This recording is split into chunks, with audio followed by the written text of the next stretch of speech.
سردی میں دمہ کا مرض شدت اختیار کر سکتا ہے۔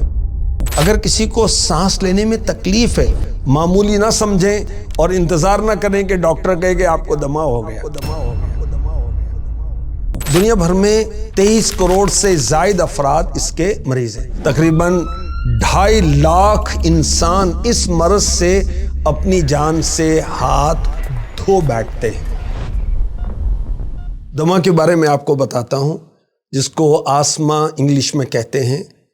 سانس کا پھولنا، سانس کی نالیوں میں خرابی اور پھیپھڑوں کی نالیوں کے تنگ ہونے کے سبب سانس لینے کے عمل میں تکلیف ہوتی ہے۔ دمہ کی جو وجوہات ریزنز ہیں، ٹھنڈ لگنا یعنی سردی کا لگنا، نزلہ و زکام ہونا، دھواں، مٹی، گرد و غبار، ہوا کی آلودگی، یا پھر اسموکنگ، سگریٹ پینا، یا اسموکرز کے پاس بیٹھنا۔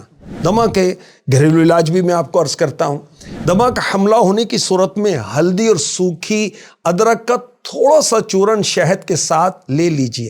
روزانہ 3 یا 5 کھجوریں کھا کر اوپر سے گرم پانی پی لیجئے۔ انشاءاللہ الکریم بلغم پتلا ہو کر نکل جائے گا اور دمہ میں آرام ملے گا۔ یاد رکھیں کہ کوئی بھی علاج مستند ڈاکٹر اور مستند حکیم کے مشورے کے بغیر نہیں کرنا چاہیے۔ دمہ کا روحانی علاج بھی سن لیجئے۔ قصیدہ بردہ شریف کا شعر، لولا الہوا لم طرق دمعا علی طلل ولا ارقت لذکر البانی والعلم۔ دمہ کے مریض کو سیب پر لکھ کر کھلائیں، اور یہ شعر پورا نہیں لکھنا بلکہ اس کے حروف لکھنے، اور شیشے کے برتن پر لکھ کر پانی سے دھو کر پلائیں۔ یہ دوسرا طریقہ۔ انشاءاللہ الکریم چند دنوں میں مریض صحیح ہو جائے گا۔ لکھنے کا طریقہ، تمام حروف الگ الگ لکھنے ہیں۔ لام واو لام، الف الف لام، ہا واو یا لام میم، تمام حروف الگ الگ لکھنے ہیں۔ دائرے والے حروف کو گولائی جب لکھتے ہیں تو کھلا رکھتے ہیں۔ طا وا ہا صاد ضاد وغیرہ جب لکھتے ہیں۔ سیب والا عمل زیادہ تاثیر والا ہے اور مجرب عمل ہے۔